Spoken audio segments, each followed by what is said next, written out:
guys, welcome back to Gamer Nerds. I'm Sid.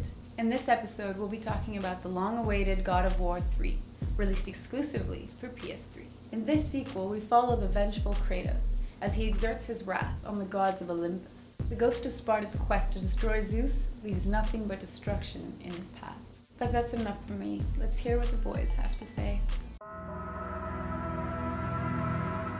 Alright, so let's get into the story of God of War 3, which was released for PS3. So this is the final chapter of the God of War franchise. Kratos returns. Pretty much God of War 3 starts off right where God of War 2 ends. Literally. Those of you who played God of War 2 and got to the ending and were expecting the Titans to go up there and just kind of cause chaos, don't expect that so much. It does a complete switcheroo. Good because, hey, you know, this is Kratos and he's completely unpredictable and dangerous and evil. Bad in the sense that I kind of wanted to see what happens when the Titans go crazy on Olympus. Kratos is right at Zeus's doorsteps on Mount Olympus. With the aid of the Titans, he's basically going to exact his revenge. Obviously, things don't go as planned, and you visit, Kratos' regular hotspots like Hades for the, again, millionth time. Points on Mount Olympus, the chain of balance. From my point of view, the ending is a fitting ending. It leaves a lot of questions open. I mean, there's going to be a fourth God of War title for sure. The story begins out with revenge as the focus. Pretty much. And that's thrown out the window, and Kratos just goes on a killing spree. Everyone is slaughtered, dead, maimed. By the end of the game, I think you honestly would start to hate Kratos. Just not even the end of the game. A little too vicious. I mean, he's always been vicious in the past games. Yeah. I mean, the man did slaughter his own family. Yeah. Beginning of the game, he kills some god, and that causes some sort of devastation of the whole world. Spectacularly, by the way. And then he kills another god, and then some other like insane flare-up occurs. And by the end of the game, it's like literally, I wonder like what's left. What canon does God of War take place in our world? Because if that's the case, we would not be here. Well, obviously not. It's a very light take on Greek mythology. Honestly, there was one particular point in the game where I didn't like Kratos. There was someone he murders brutally, and I was actually saddened by it because he actually was helping him. It gets kind of ridiculous. He meets this basically magical key and immediately opens up his heart to that. It's kind of out of nowhere, so that kind of fell out of place. Yeah, that was really weird because the whole game he's completely vicious, doesn't care about anyone, doesn't care about anyone at all. Yeah, no way. And then suddenly he grows a heart, and you're kind of like, why would he do that? I do feel like this time around they did focus a little bit too much on the actual action and the environment and all that stuff. Yeah, but I mean that's what the game's about, right? The focus is on Kratos, his revenge, and just slaughtering everything, anybody, everybody. I feel like the past God of War game, maybe because they were new to us at the time, the stories felt a little bit more involving. This time kind of feels like, yeah, we expected. Overall, out of the 3 games, this is the weakest story. Yeah. For those of you who've been watching the show, we have been reviewing games like BioShock, Mass Effect 2, all these games where there are moral choices. So not really this one. You meet the first person that you could potentially not help. I kind of had this mindset that I would have a choice to help him or not, but honestly, he kills everyone. Not one naked booby girl.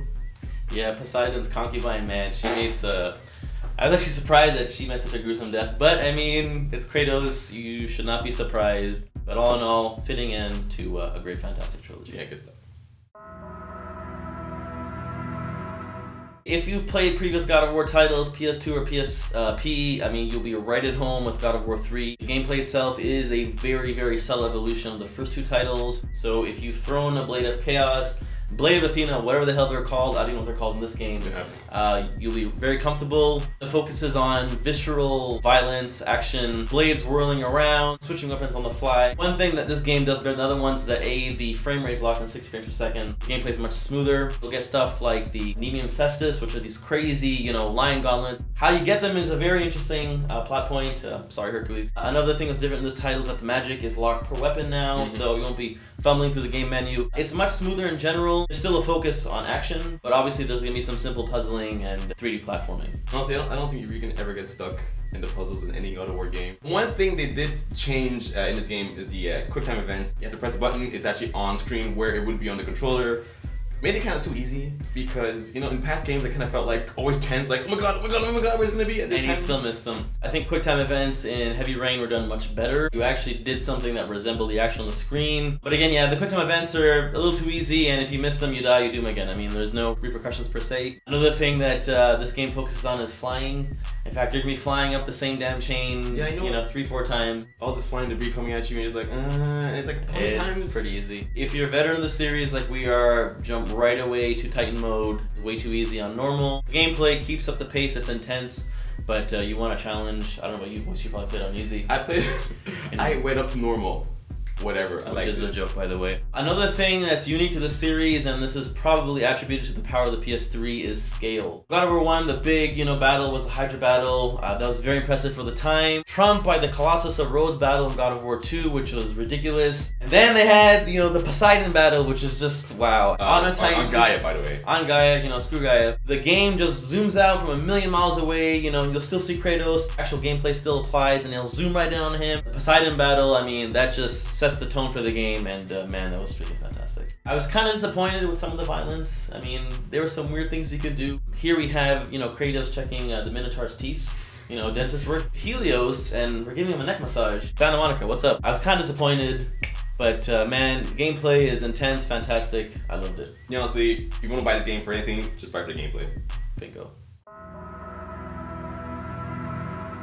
Let's get into the AV of God of War 3. As for the game looks and sounds, I didn't do the whole thing because I've done it too many times. God of War 3, obviously, good looking game. Like you said, the focus this time, apart from the gameplay, is just the scale. This game zooms out, shows Kratos on a freaking Titan while fighting, Poseidon, and you're just like, for real? No frame drop, very smooth, crazy transition. That's just the intro. Exactly. That pretty much sets the tone for how big the entire game is. When the demo first came out, I remember saying, man, it doesn't look that good. I don't think, God of War 3 is going to be as impressive as I thought it was going to be. And then the game comes out, slaps the demo to hell. Pwned! Let's just hope that Halo Reach falls suit because that beta was about ugly. Every time he kills a god, it's always different. Either kill cam kill or first person, brutal, death kill. Yeah, the gods meet some pretty brutal deaths. The blood in this game is probably one of the best looking features. Kratos is covered in, I'm surprised the screen is not the same color as your shirt by the end of the title. The game is lovely. I still hate the fact that there's like these stupid invisible walls. From Mount Olympus to Hades to the Chain of Balance to Pan's Labyrinth, the environments are varied. You have a PS3, you want to show off your system, this is the title for sure. One thing the game has never slouched on, audio, specifically the voice delivery. You got Kratos here, who is this Spartan god covered in ashes of his family. If you actually see the voice actor, T.C. Carson, very unassuming, nice person, and he just has the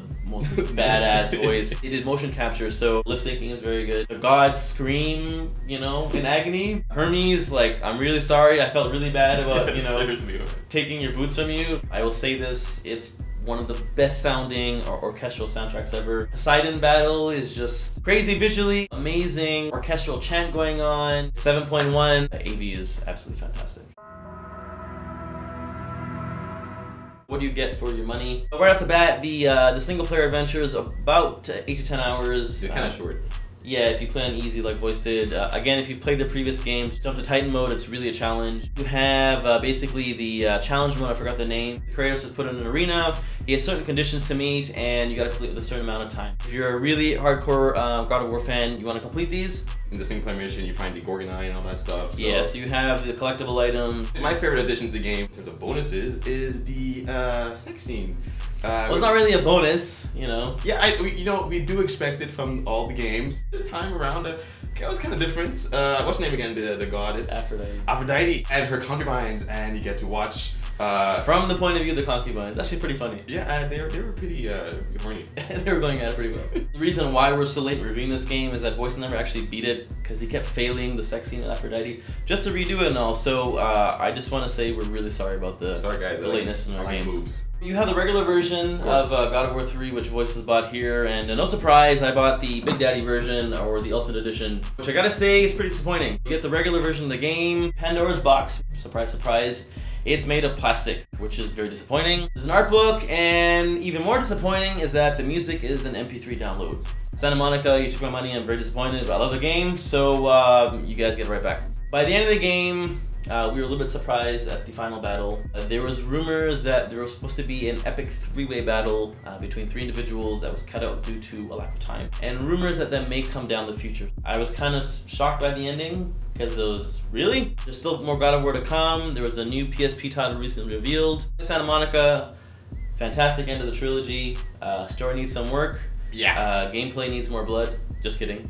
And next time, can we have a little bit more boobies? I actually enjoyed it. I actually think that... Well, the boobies you saw, but they died eventually. I know, but I even like the boobies on Medusa, so I don't understand why there can't be more boobies. Well, he's ripping her head off. God of War. Excellent.